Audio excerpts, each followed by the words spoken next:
The question is, do we really need a war? Do you really want to have a war in order to validate them?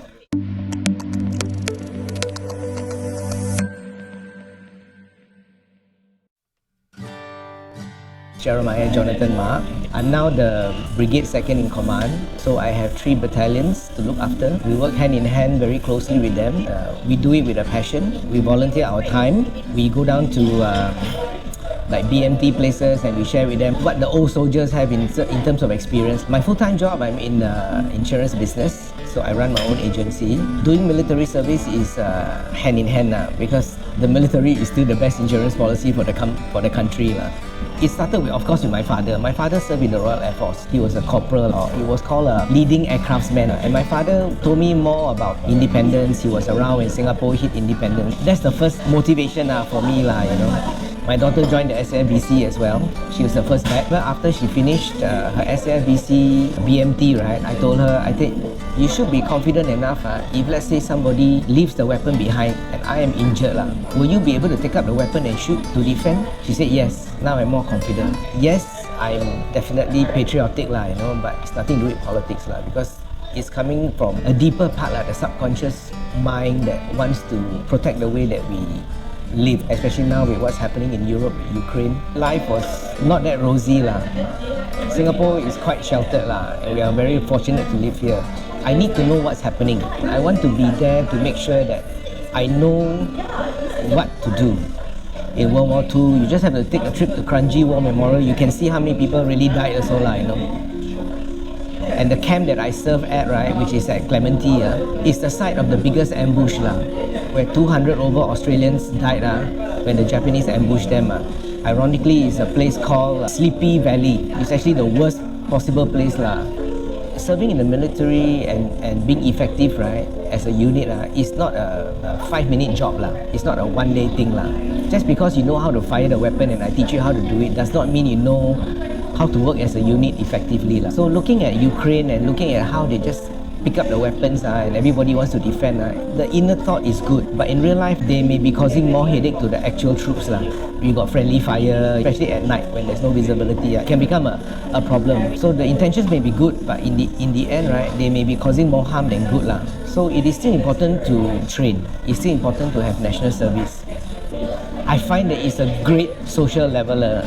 You bring everybody together into one melting pot. So it's a good melting pot. Whether you're rich, whether you're poor, whether you come into camp with a Ferrari or a Bentley, or you just took a bus in or you walk, it does not matter. Once we wear the uniform, everybody is the same. So it is a great social leveler that brings everybody together, no matter the education, no matter the school that you went to, no matter your family background, everybody is the same. And it's really Singapore. This is not a helper school. This is not for you to become a better person that can iron your clothes. This does not make sure you can wash the dishes. This does not make you a domestic helper. We are looking for people who can defend this island, to train you, to bond you. To generalize and say chowking or downgrading or whatever, is to generalize it too much. It's not fair. Everybody has a story. I think we need to take time to really listen.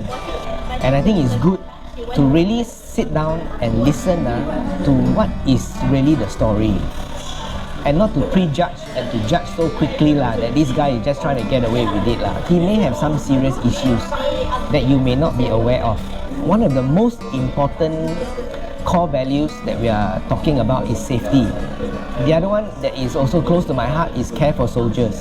The purpose for doing all this, to give them the mat, is not to give them pain. The whole idea is to build up the muscles so that they become stronger.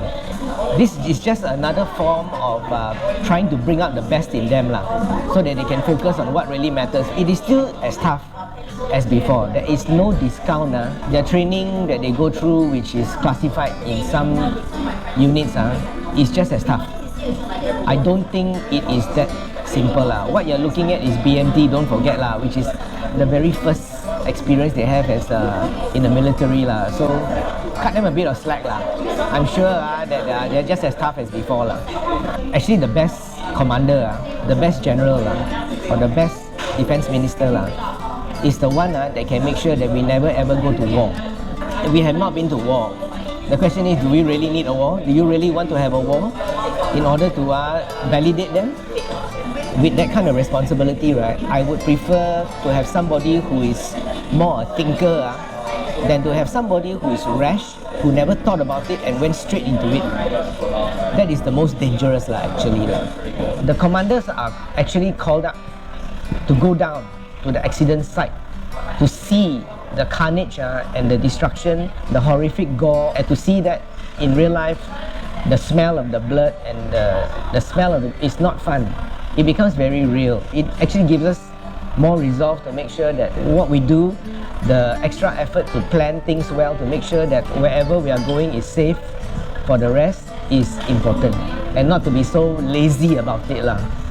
In a way, to the military context, right, doing what I do like this is to put on my armor, is to wear the armor, because every day we are facing a war of keeping the family together, bringing food to the table, you know. So for me, dressing well is a form of manners lah. Small things like this is to make life a bit different, to give them a different view in life, that life is not that boring lah in Singapore lah.